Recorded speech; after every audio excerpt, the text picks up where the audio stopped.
أعوذ بالله من الشيطان الرجيم. بسم الله الرحمن الرحيم. السلام عليكم warahmatullahi taala wabarakatuh. Bagi memberkati pertemuan kita pada malam ini, kita mula macam kitab Al-Fatihah. Alhamdulillah. Iyyaka na'budu wa iyyaka nasta'in. Ihdinas siratal mustaqim. Siratal ladzina an'amta 'alaihim ghairil maghdubi 'alaihim waladdallin.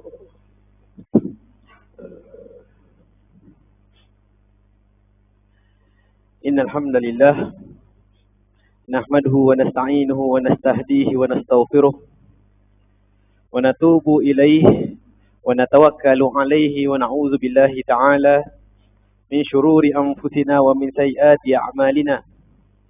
May yahdihillahu fala mudilla lahu wa may yudlilhu falan tajid lahu waliyyan mursyida.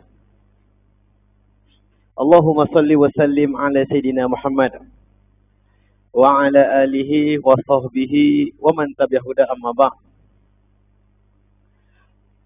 Pertama dan terutamanya malah kita merafakkan tinggi-tinggi kesyukuran kita kepada Allah Subhanahu wa taala.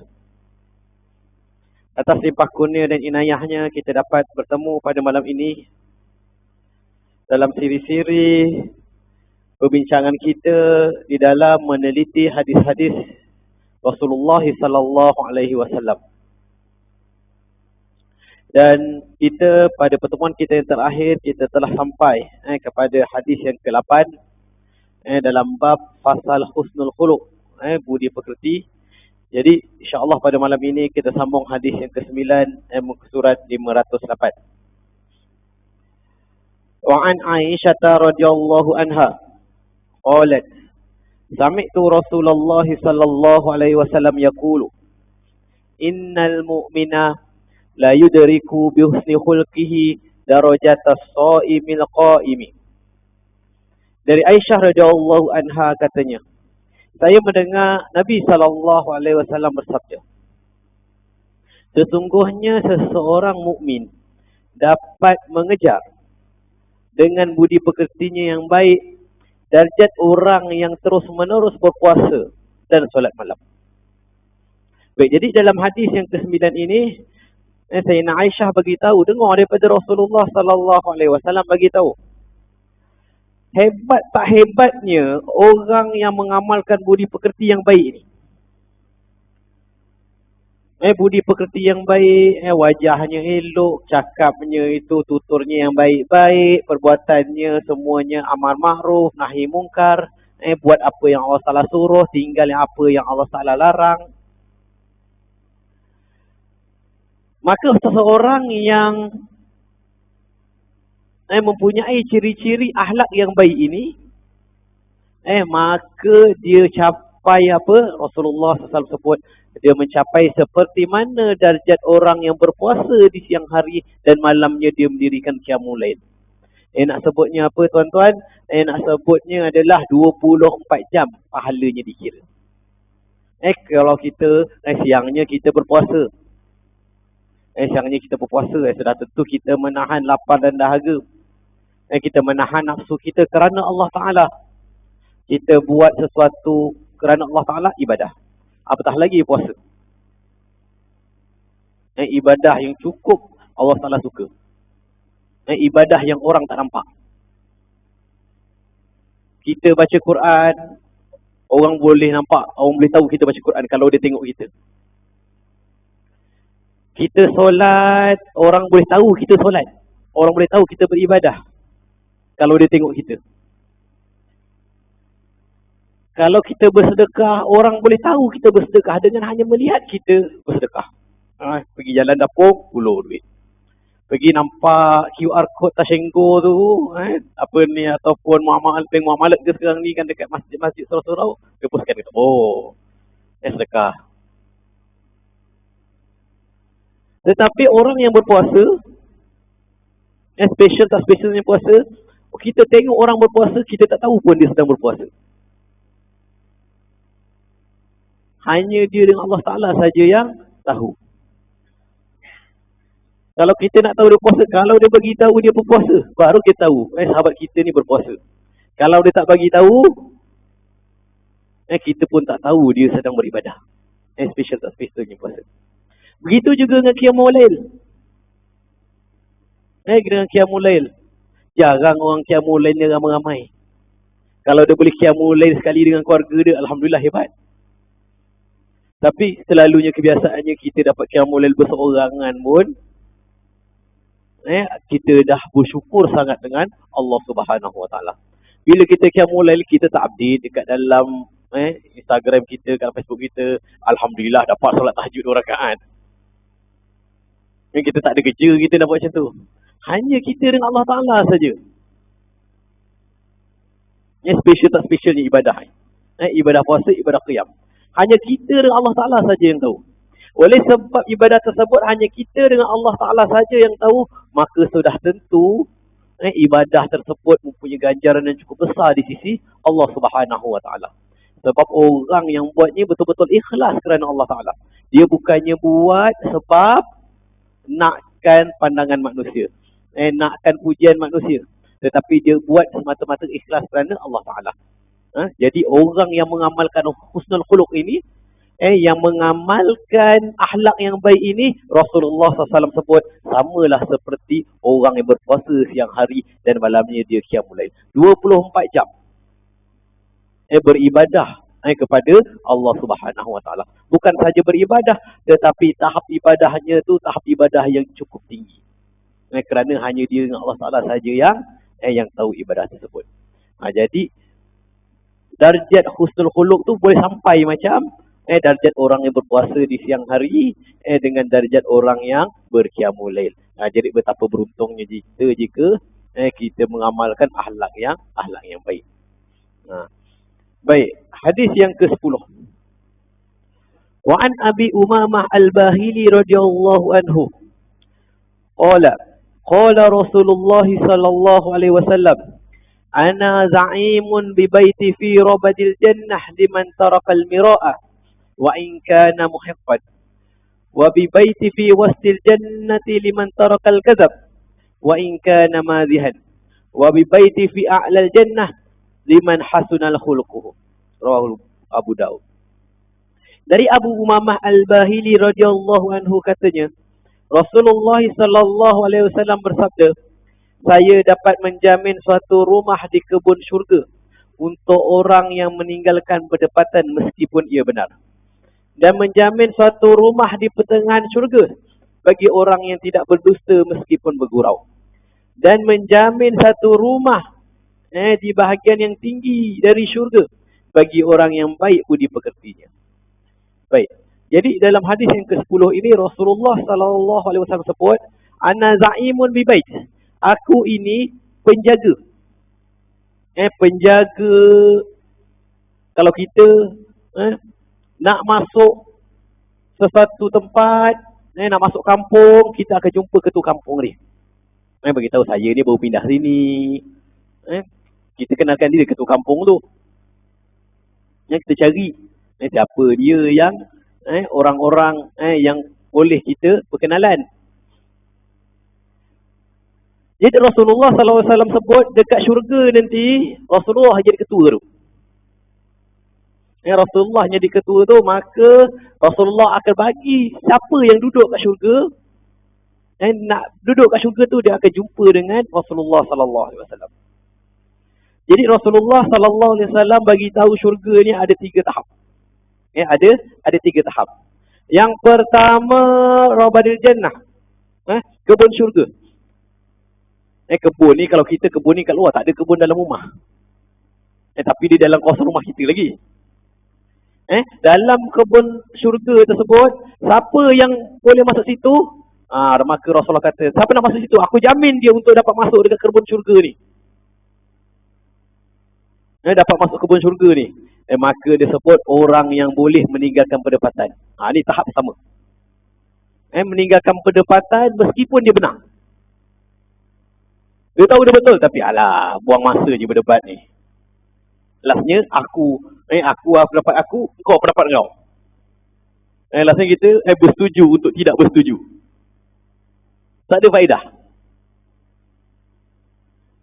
Maka Rasulullah sallallahu alaihi wasallam sebut orang yang meninggalkan perdebatan, dahlah buang masa ke.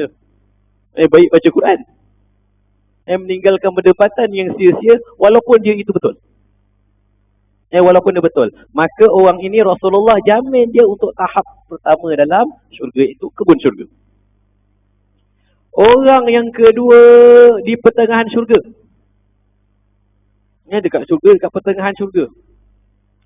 Liman tarakal kadzab wa in kana mazan. Orang yang meninggalkan pendustaan walaupun dia bergurau. Walaupun bergurau. Ini Rasulullah SAW pesan kepada kita. Sifat suka berdusta satu lagi sifat suka bergurau. Dua-dua ni Rasulullah tak bagi. Dua-dua Rasulullah tak bagi.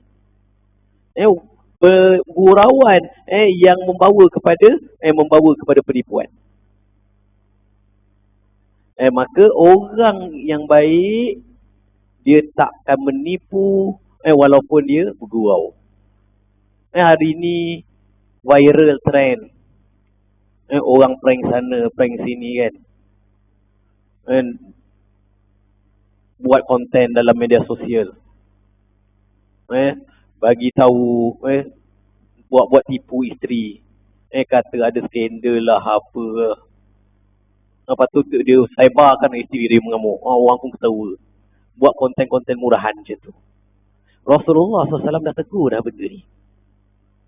Orang yang menipu walaupun niat dia untuk bergurau. Alah, tak sporting lah. Sporting tak sporting tu ikut siapa? Kita sporting tak sporting ni ikut Rasulullah SAW. Rasulullah juga bergurau. Tapi bergurau Rasulullah gurau yang benar. Rasulullah sebut, dan aku tak nampak dalam syurga orang tua. Tak nampak dalam syurga orang tua. Orang tua sedih. Lepas tu Rasulullah bercakap, sebab nanti semua orang dia akan dimudahkan kembali.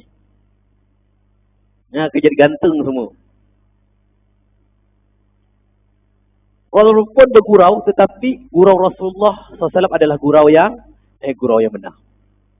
Bukannya seperti apa yang berlaku pada hari ini, bergurau, buat konten dalam media sosial, semata-mata untuk dapat like, semata-mata untuk dapat view, tapi mengandungi pendustaan, mengandungi penipuan, semata-mata nak hiburkan orang.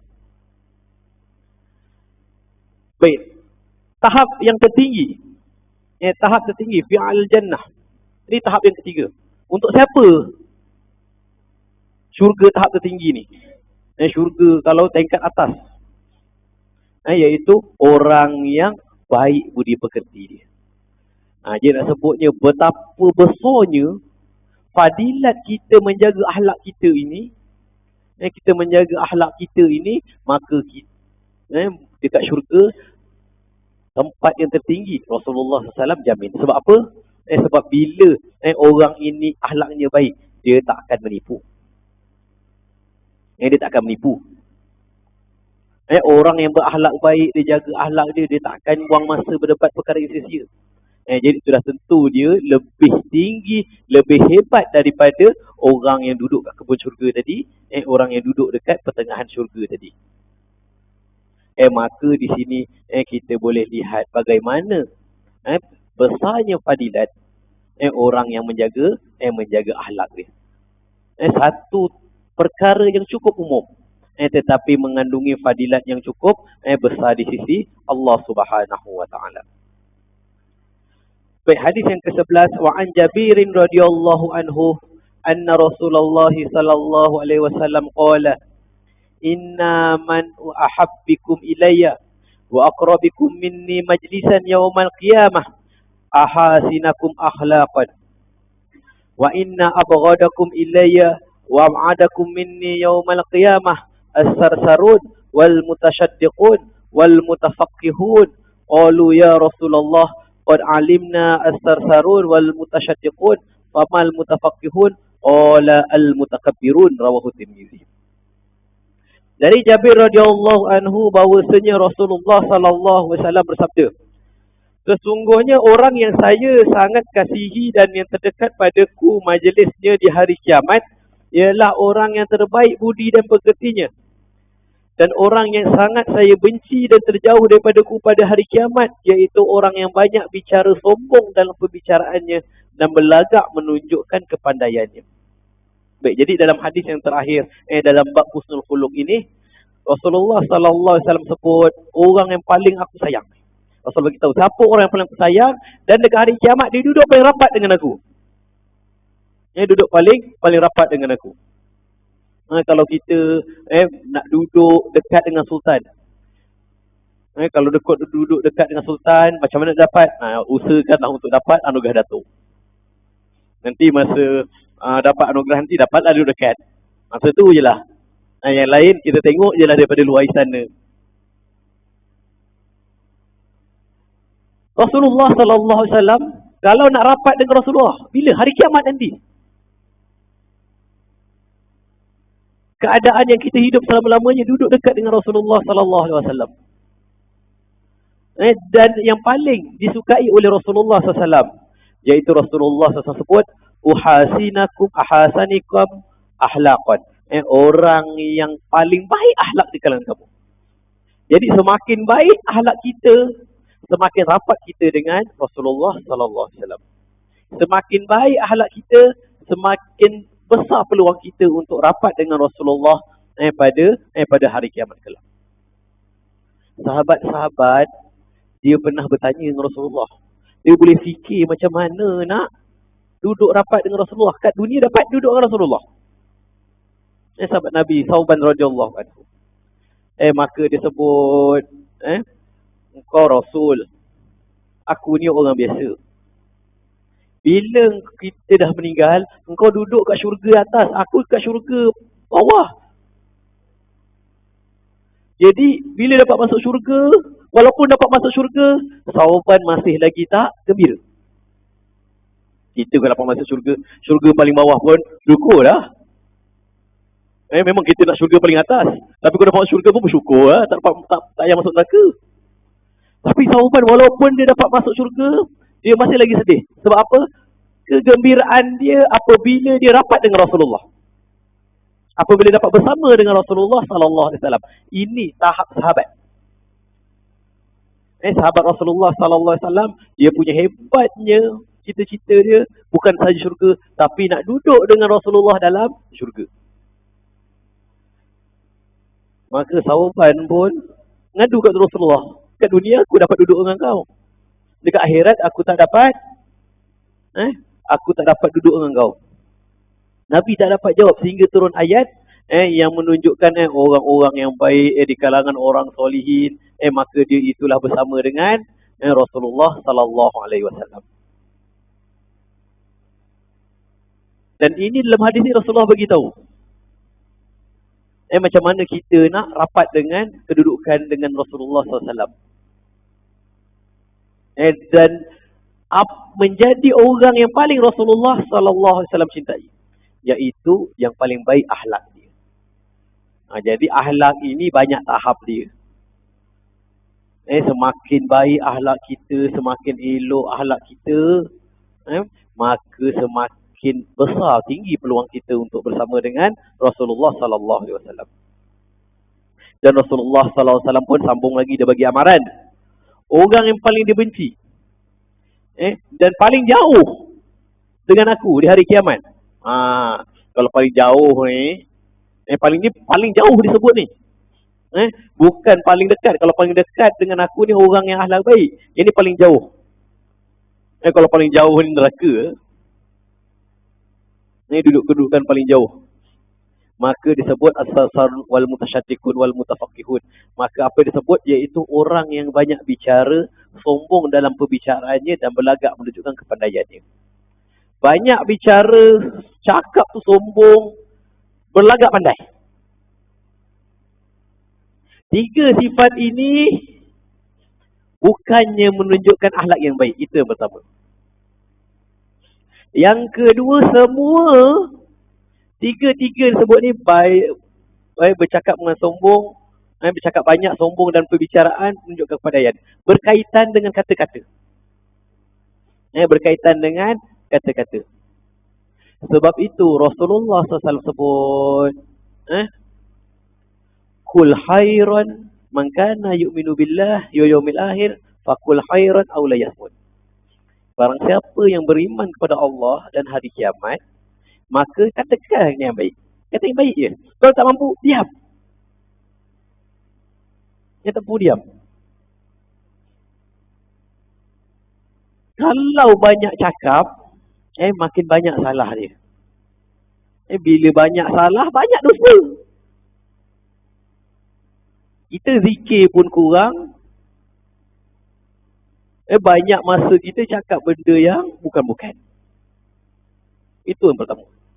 Yang kedua, kalau cakapnya belagak, semuanya dia power. Semuanya dia betul. Semuanya dia tahu, semua tahu. Kalau kita zaman masuk palatau, semua benda nak komen. Kalau ada hukum agama, mufti pun tak cakap lagi. Dia dah keluar dulu.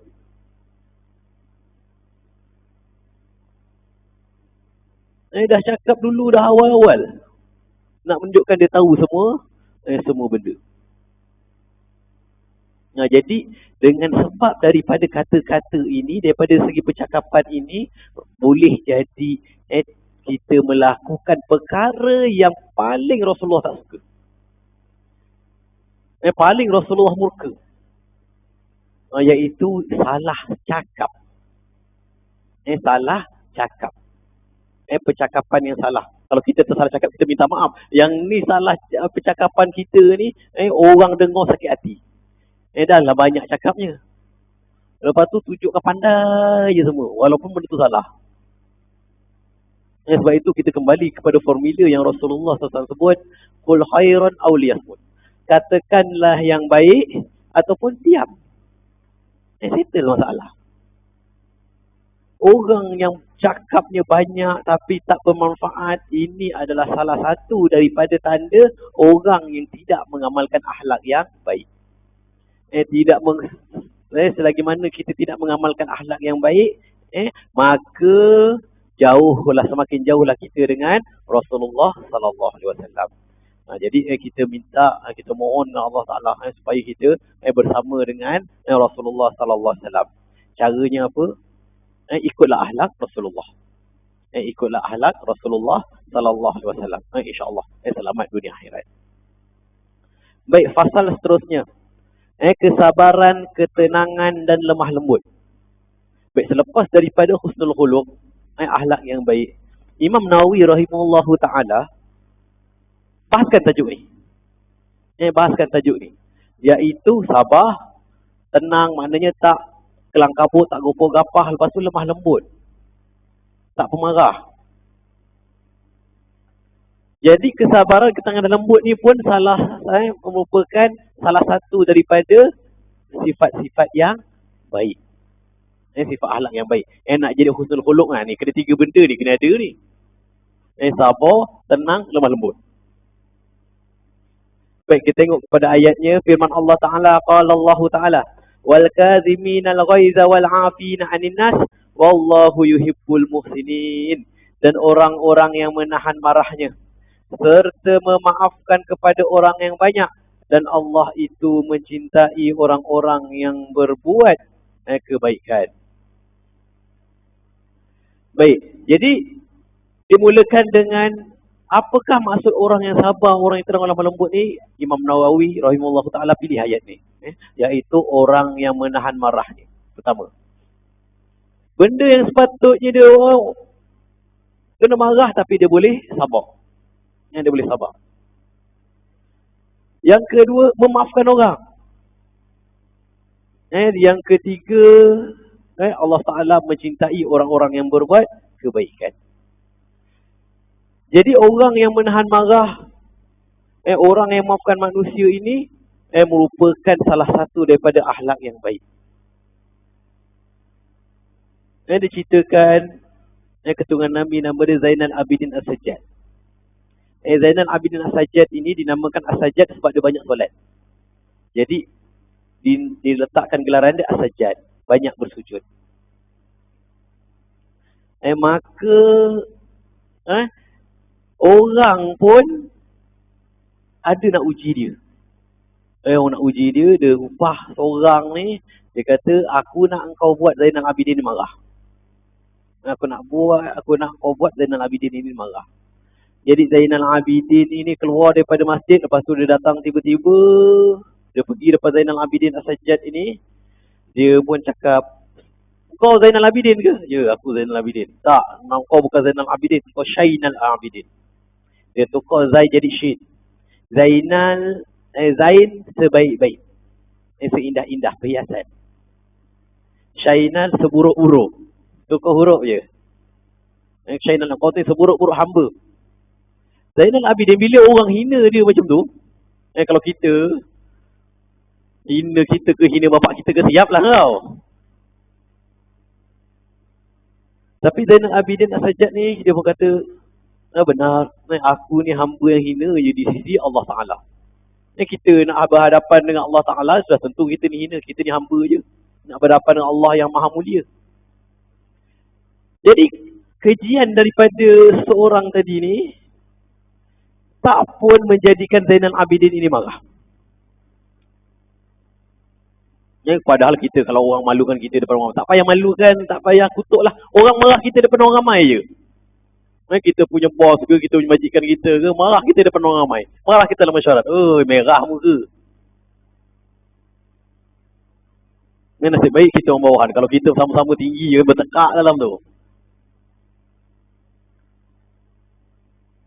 Tapi Zainal Abidin As-Sajjad ini, apabila dia dihina depan orang ramai, dia tak marah. Dia jaga kesabaran dia. Maka orang lain bertanya, kenapa kau kasar sangat? Apa salah Zainal Abidin ni? Dia kata, sebenarnya ada orang upah aku. Ada orang upah aku berapa dinar, supaya aku boleh buat Zainal Abidin marah. Aku kutuk lah dia. Tak boleh juga.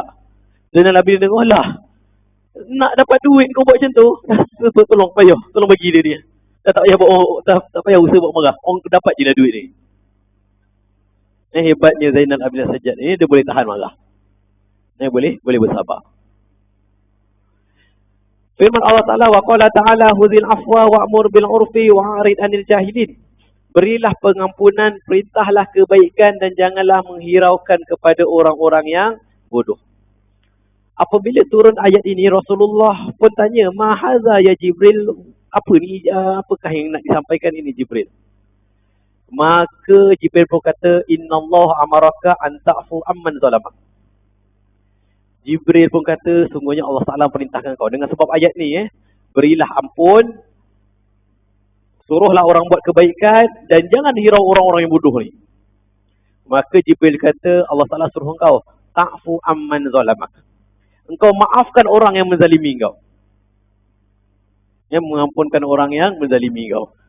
Orang yang ambil hak kita, orang yang membuat kezaliman kepada kita, orang yang fitnah kita, kita maafkan. Yang kedua, yu'ti man haramak. Beri sedekah kepada orang yang menghalang kau. Orang yang kedekut, orang macam ni, bagi sedekah kat dia. Jibril bagi tahu kepada Rasulullah SAW. Kita nak bagi kat jiran kita, dia itu apa pun tak pernah bagi. Bagi lauk, jangankan nak balas, pinggan kita pun dia tak pulang. Nak bagi boleh. Dengan syarat pinggan tu yang plastiknya, yang kalau dia tak pulang pun tak apa. Padahal Nabi SAW dia diperintahkan untuk apa? Orang yang tak bagi pun kita bagi kepada mereka. Watasilu man qata'aka. Dan menyambung silaturahim kepada orang yang memutuskan silaturahim dengan kamu.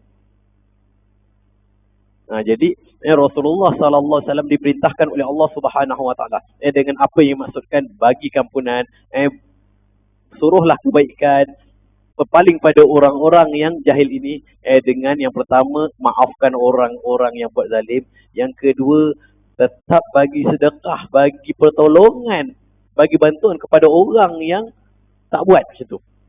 Yang tak bagi sedekah pada kita, yang tak tolong kita, yang buat zalim pada kita, kita tetap beri. Yang ketiga, wa'arid anil jahilin. Janganlah hiraukan orang bodoh. Maknanya, janganlah kita ambil hati. Dengan kita menyambung silaturahim dengan mereka. Jadi, tiga benda ni benda cukup besar.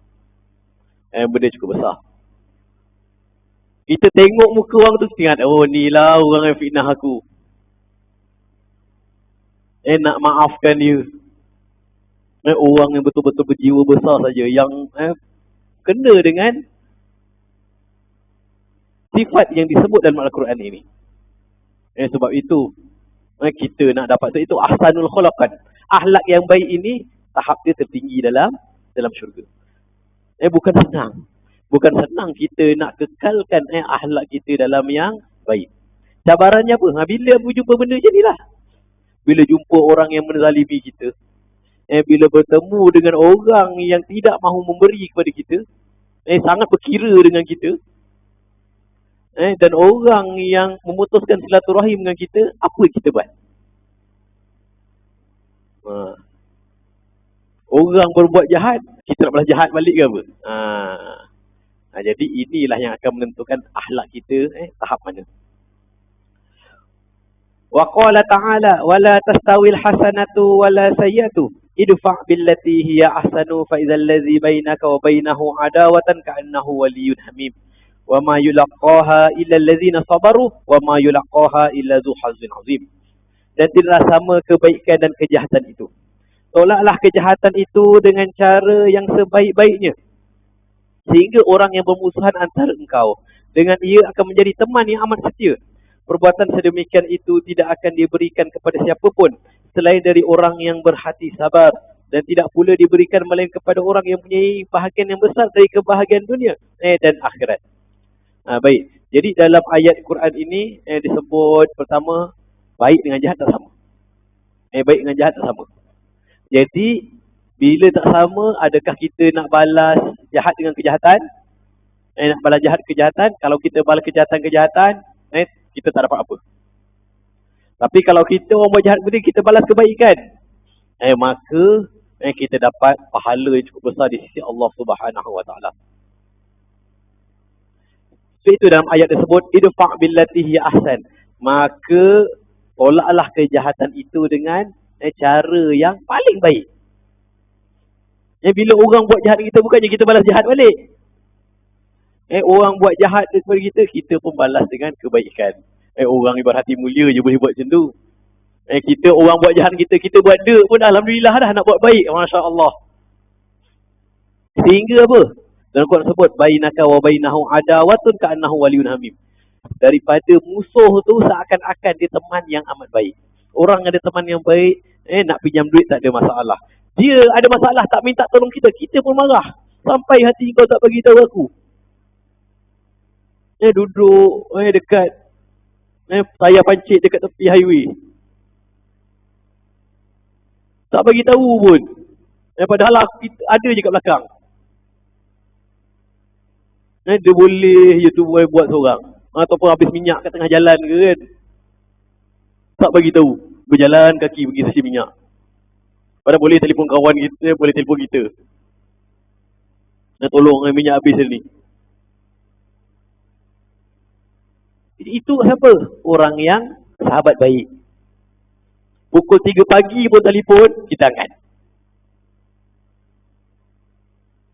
Kalau buat undisturb, nombor dia, kita buat, walaupun kita buat undisturb, dia tetap boleh masuk, boleh telefon kita. Kita setting macam tu. Itu apa? Kawan yang betul-betul baik. Kita akan buat macam tu. Al-Quran suruh buat orang yang berbuat jahat kita tahap macam tu. Orang yang berbuat jahat kita tahap sampai tahap macam tu. Memang specialnya kawan. Ka'annahu waliyyun hamim. Seakan-akan kawan yang setia. Maka Al-Quran sebut wa ma yulaqaha illal ladzina sabaru. Maka dia tidak akan dapat buat kecuali orang-orang yang sabar.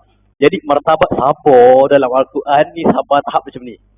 Ni baru namanya orang yang betul-betul Orang betul-betul bersabar. Orang yang betul-betul bersabar. Wa ma yulaqaha ila dzu hazin azim. Maka orang yang buat macam tu, dia dapat bahagian yang besar di dunia dan di akhirat. Nak sebutnya buat macam tu, rezeki dia Allah Ta'ala jaga kat dunia. Dekat hari akhirat, dia dapat pahala yang cukup besar. Sebab apa? Cukup special orang yang dapat buat macam ni. Orang yang boleh berbuat kebaikan di saat orang buat kejahatan pada dia. Maka orang yang mampu untuk balas dengan kebaikan juga, Allah Ta'ala janjikan dia dengan balasan yang cukup besar. Wa qala ta'ala wala man sabara wa ghafara inna dzalika liman azmil umur. Dan sesungguhnya orang yang berhati sabar dan suka memaafkan, sesungguhnya hal yang disebutkan itu adalah termasuk pekerjaan-pekerjaan yang dilakukan dengan keteguhan hati. Dia orang yang bersabar, orang yang suka memaafkan. Suka memaafkan. Al-Quran sebut inna zalika min azmil umur. Benda ni benda besar. Benda besar. Kita biasa je dengar sabar. Kita biasa je dengar maaf. Tapi nak buat itu cukup sukar. Nak bersabar dengan orang yang aniaya kita, nak memaafkan orang yang menyakiti kita. Bila dah kena baru tahu kan. Orang buat jahat dengan kawan kita, kita kata sabarlah, maafkanlah dia, Quran sebut. Orang yang sabar, Allah Ta'ala balas dengan ganjaran baik. Kawan cakap apa? Cuba kena kat kau. Belum tentu kita mampu untuk bersabar bila diuji oleh Allah Ta'ala. Sebab itu Al-Quran sebut inna zalika min azmil umur. Sungguhnya hal ini nak buat perkara yang cukup besar. Sehingga kan orang yang hati dia kuat, hati dia baik, hati dia suci dia yang boleh bersabar, boleh maafkan orang lain ni. Baik, hadis yang pertama an Ibnu Abbasin radhiyallahu anhuma qala Rasulullah sallallahu alaihi wasallam li Asajja Abdul Qaisi inna fika khoslataini yuhibbuhumallahu al-hilmu wal anat, rawahul Muslim. Dari Ibnu Abbas radhiyallahu anhu katanya Rasulullah sallallahu alaihi wasallam bersabda kepada Asaj Abdul Qais, sesungguhnya engkau mempunyai dua tabiat dan kelakuan yang disukai oleh Allah, iaitu sabar dan ketenangan. Baik, jadi Rasulullah sallallahu alaihi wasallam disebut kepada satu kelompok ada datang, satu rombongan kaum datang berjumpa dengan Rasulullah sallallahu alaihi wasallam. Dalam rombongan itu ada seorang yang nama dia Asaj Abdul Qais. Asaj Abdul Qais. Asaj Abdul Qais ini terkenal dengan sifat dia yang baik. Maka apabila bertemu dengan Rasulullah sallallahu alaihi wasallam, maka Rasulullah pun sebut, Rasulullah bagi pujian kepada dia. Ini adalah salah satu daripada uslub dakwah Rasulullah sallallahu alaihi wasallam. Uslub dakwah Rasulullah sallallahu alaihi wasallam iaitu jumpa orang dia puji. Dia puji. Dengan syarat apa? Dengan syarat diyakini pujian itu tidak menipu. Pujian itu tidak menipu, bukannya pujian itu untuk bodek, bukannya pujian itu untuk nak melalaikan dia, tetapi perkara yang benar dan memotivasikan orang lain untuk jadi macam dia. Maka Rasulullah SAW puji dia, sungguhnya engkau mempunyai dua tabiat yang disukai oleh Allah. Rasul tak kata pun Allah Ta'ala suka kau. Dua benda yang ada pada kau ni Allah Ta'ala suka. Dan kepada kita, kalau ada benda ni Allah Ta'ala suka. Allah Ta'ala suka kita kalau kita pun ada benda ni. Iaitu apa? Sabar dan ketenangan. Sabar bila orang buat kejahatan kepada kita. Ketenangan bila ada masalah.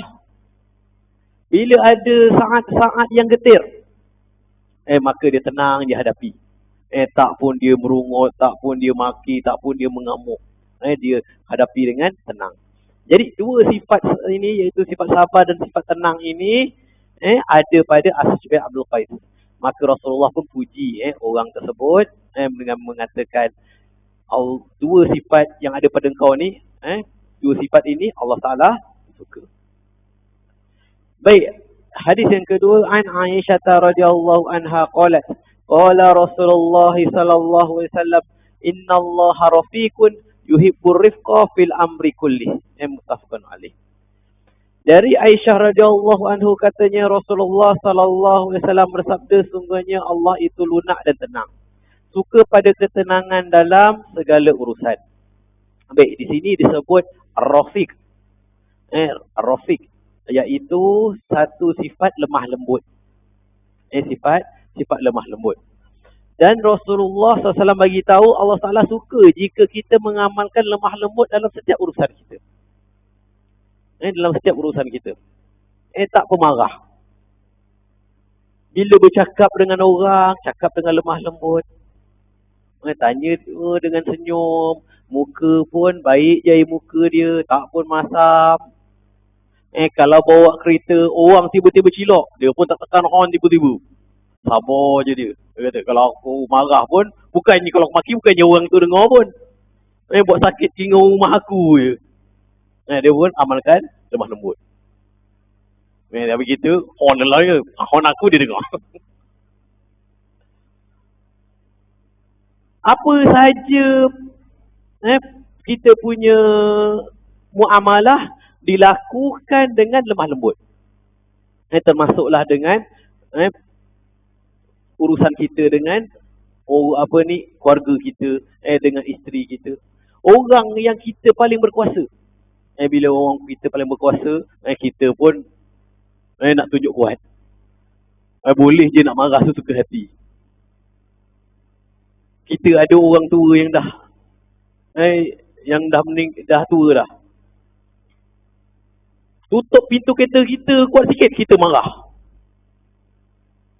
Padahal boleh kita bersabar. Maka Allah Subhanahu wa taala menyukai setiap orang yang mengamalkan lemah lembut ini. Nak ada lemah lembut ini, dia ada kaitannya dengan sifat sabar. Jadi kuncinya lah sabar. Kita sabar, selesai masalah. Kita boleh tenang, kita boleh mengamalkan lemah lembut dalam segala urusan kita. Jadi tuan-tuan yang dirahmati Allah Subhanahu wa taala, insya-Allah sampai sini saja perbincangan kita pada hari ini. Insya-Allah kita akan sambung pada masa akan datang. Apa yang baik itu datangnya daripada Allah Subhanahu wa taala, apa lemah itu kelemahan diri saya sendiri.